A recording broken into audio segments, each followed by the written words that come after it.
السلام علیکم۔ آج کی میری یہ ویڈیو ایک ایسی لڑکی کی ہے جو صبر کرتے کرتے تھک جاتی ہے۔ آمنہ پڑھائی کے سلسلے میں اپنے دوست اریبہ کے ساتھ ہاسٹل میں رہتی تھی۔ آمنہ راتوں کو اکثر جاگتی رہتی تھی اور آسمان کو دیکھ کے اللہ سے اپنے دل کا حال بیان کرتی۔ آج بھی رات آمنہ نے عشاء کی نماز پڑھی، کمرے میں اندھیرا کیا اور اپنے بیڈ پہ آ کے لیٹ گئی۔ اس کی دوست اریبہ پہلے ہی اپنے بیڈ پہ جا کے سو گئی تھی۔ آمنہ بالکل چپ تھی، لگتا تھا جیسے بہت بے چین ہے اور اللہ سے بہت کچھ کہنا چاہتی ہے، لیکن ہمت ہار چکی ہے اور اندر سے بری طرح ٹوٹ گئی ہے۔ اسے بیڈ پہ سکون نہیں ملا تو صوفے پہ آ کر بیٹھ گئی اور باہر کھڑکی سے خالی آنکھوں کے ساتھ آسمان کی طرف دیکھنے لگی۔ بظاہر تو وہ بہت خاموش تھی، لیکن اس کے اندر شور کا ایک طوفان برپا تھا۔ وہ مسلسل آسمان کی جانب نظریں جمائے ہوئے تھی، بالکل ایک لاچار سی بے بس لڑکی جو اپنے اللہ سے فریاد کرنا چاہ رہی تھی، لیکن ایسا تھا جیسے زبان اس کا ساتھ نہ دے رہی ہو۔ اسے اللہ پر پورا یقین تھا اور دعائیں بھی کرتی تھی، لیکن پھر بھی اس کے دل پہ بوجھ تھا۔ وہ اندر سے ٹوٹی ہوئی تھی، اپنے دل کی ٹوٹی کرسیوں کو جوڑنا چاہتی تھی۔ کچھ دیر بعد وہ آسمان کو دیکھ کر پھوٹ پھوٹ کر زاروں قطار رونے لگی اور ابھی اپنے اندر کی طوفان کو باہر نکالنے ہی لگی تھی کہ اس کی سسکیوں کی آواز سن کر اریبہ اٹھ گئی اور اس کے پاس جا کر صوفے پہ بیٹھ گئی اور پوچھا، کیا ہوا آمنہ، تم روئی ہو نہ؟ میں نے رونے کی آواز سنی ہے۔ اور ادھر آمنہ اپنے آنسو چھپاتی اریبہ سے نظریں چرا رہی تھی اور چہرے پہ مسکراہٹ لانے کی ناکام کوشش کر رہی تھی۔ آمنہ اوپر دیکھو اور بتاؤ کیا ہوا ہے؟ تمہاری آنکھوں سے تمہارے دل کا حال صاف پتہ چل رہا ہے۔ یہی کہنا تھا کہ آمنہ بے اختیار ہو کر اریبہ کے گلے لگ گئی اور سسکیوں کے ساتھ رو رہی تھی، جیسے حلق میں رکے آنسو ابھی سارے باہر آ گئے۔ اریبہ آمنہ کو اس طرح دیکھ کے بہت پریشان ہو گئی اور کہنے لگی، آمنہ میری جان، میں تمہیں بہت دنوں سے اداس، پریشان اور چپ چاپ دیکھ رہی تھی، اور اب تمہارے یہ آنسو دیکھ کے میرے دل کو بھی کچھ ہو رہا ہے۔ بتاؤ کیا ہوا ہے؟ اریبہ آمنہ کے چہرے سے آنسو صاف کرتے ہوئے بولی، آج دل کی ساری باتیں کھل کے بتاؤ مجھے، کس کس میں ہوں؟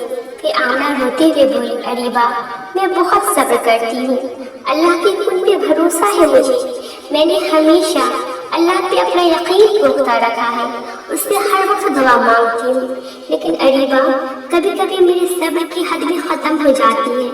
ایسا لگتا ہے اب میرا کوئی سہارا نہیں، مجھے کوئی سمجھتا ہی نہیں، میں اندر سے بری طرح ٹوٹ گئی ہوں۔ پہلے میری امی مجھے چھوڑ کر چلی گئی، پھر مجھے ایک بےحد انسان کے ہاتھوں بے وفائی ملی۔ کب تک یہ بے رحم برداشت کروں میں؟ بہت کوشش کرتی ہوں خود کو سنبھالنے کی، لیکن وہ مجھ سے ہمیشہ ہی میری پسندیدہ چیز کیوں لے لیتا ہے؟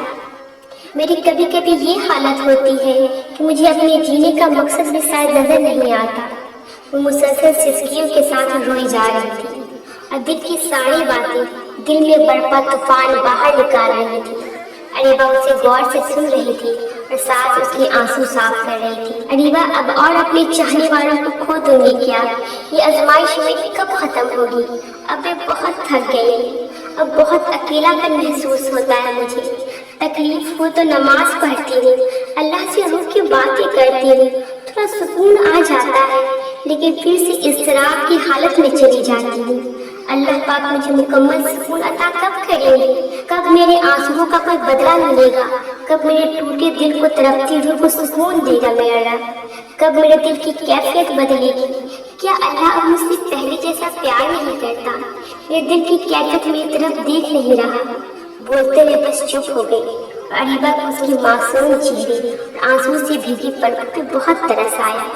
اس کی آنکھوں سے بھی آنسو چھلک پڑے اور کہنے لگی، دیکھو آمنہ، ایسا نہیں ہے، اللہ کا پیار کم ہو گیا ہے، بلکہ وہ تو میری آمنہ سے بہت پیار کرتی ہے، یا یہ بھی نہیں، وہ تمہاری تکلیف یا طرف سے بے خبر ہے۔ اریبہ اسے مزید حوصلہ دیتے ہوئے بولی، میری آنکھوں میں آنسو دیکھ رہی ہو نا، تمہاری باتیں سننے کے بعد یہ آنسو آئے ہیں، کیونکہ مجھے تمہاری تکلیف، تمہارا تڑپنا، تمہارا رونا برداشت نہیں ہوا۔ تو سوچو اس رب کو جو 70 ماؤں سے زیادہ پیار کرتا ہے، وہ تمہارا تڑپنا کیسے نہ دیکھ رہا ہوگا اور تمہاری آنسو کو کیسے ضائع ہونے دے گا۔ اور دیکھو آزمائشیں تو ان پہ آتی ہے نا، انہیں اللہ اپنی راہ میں آنے کے لیے دعوت دیتا ہے یا چن لیتا ہے جو اسے محبوب بندے ہوتے ہیں۔ تو تمہیں تو شکر ادا کرنا چاہیے کہ وہ تمہیں اپنے قریب کر کے جوڑنا چاہتا ہے۔ دیکھو آمنہ، اللہ تو کسی کا ایک آنسو بھی ضائع نہیں جانے دیتے۔ بس ایک دفعہ قرب سے اللہ پکارو تو وہ آہ بھی آسمان تک پہنچتی ہے اور وہ رب پلٹ کے جواب دیتا ہے۔ دیکھو کتنی اتنی شدت سے میرا نام پکارا ہے، وہ تو ہماری اس چھوٹی سی پکار پر بھی لبیک کہتی ہے۔ تو سوچو جو تمہارا تڑپنا ہے، کیا واقعی اللہ نے نہیں دیکھا ہوگا یا تمہاری پکار نہ سنی ہوگی؟ بس آمنہ، وہ تمہارے ایمان اور صبر کو آزما رہے ہیں۔ اگر تکلیف بھیج دو تو کیا آمنہ ویسے ہی ثابت قدم رکھے گی یا نہیں؟ اور تم پوچھ رہی تھی نا کہ آزمائش کب ختم ہوگی، تو دیکھو کوئی بھی چیز ہمیشہ کے لیے نہیں ہوتی، اس کا اختتام ضرور ہوتا ہے۔ تمہاری آزمائش یا تکلیف بھی ختم ہونے والی ہے اور جلد ہی اللہ کی رحمت کا بادل برسے گا۔ اس کی رحمت سے مایوس نہ ہونا، امید نہیں چھوڑنی اور بس اللہ پہ یقین اور صبر کی ڈور کو مضبوطی سے پکڑنا۔ آمنہ پھر دیکھنا اللہ کتنا بہترین فیصلہ کرے گا اور تم اس فیصلے سے کتنی خوش اور مطمئن رہو گی۔